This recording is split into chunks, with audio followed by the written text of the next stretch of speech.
Hello and welcome to this Backwards Battle Comics Studio. Today we're looking at Starve number 7, written by Brian Wood with art by Danijel Zezelj. I'm really sorry about pronouncing that name badly, and Dave Stewart. So we've followed this series quite a way, and got some nice interviews up on the site if you would like to check those out. But basically, for those not in the know, Starve is a series about a TV series. Sounds a bit strange. Basically, the world's completely in the future. It's a bit broken down, basically. And there was a chef named Gavin Cruikshank who had this top TV show, and then he did a bunk, ran away to Southeast Asia, and just basically tried to drink himself into a stupor. He's come back now to New York.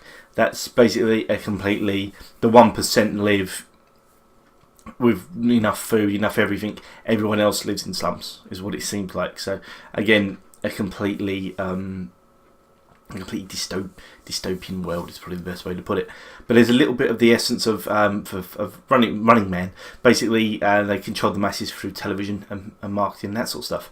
And that's where Starve comes in, because Starve is a way that they can suppress people, or that's the way it's supposed to be. Now, Cruikshank has come back and he's gone through getting himself back into it. But now the larger plan is starting to come out, and this is where Brian Wood is taking the story in an interesting direction. It's not very well masked, I don't think. I mean, it was kind of obvious to me what he was going to do, but basically what Cruikshank is doing is he's left the studio and he's taken over a restaurant in basically it was a fried chicken restaurant, and he's taken it over and he's trying to create decent food for the people for less price than they were paying.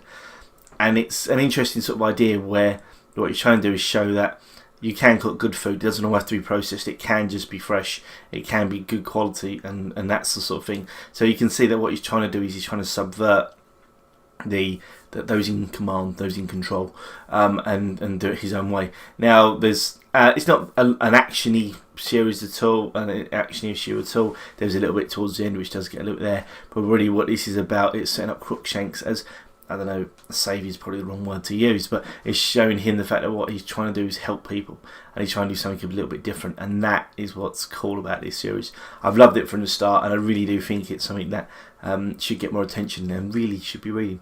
I mean, this is definitely one of the best things that Image is coming out with, or is being published by Image, and that pretty much makes it one of the best, definitely my top 5 series at the moment. So definitely something to read if you can.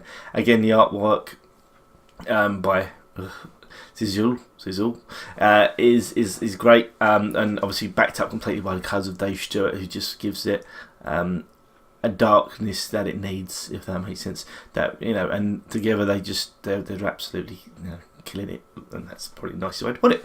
So thank you very much for watching. If you have any comments, if you've been reading the series, or you want to know anything more, then please just let me know.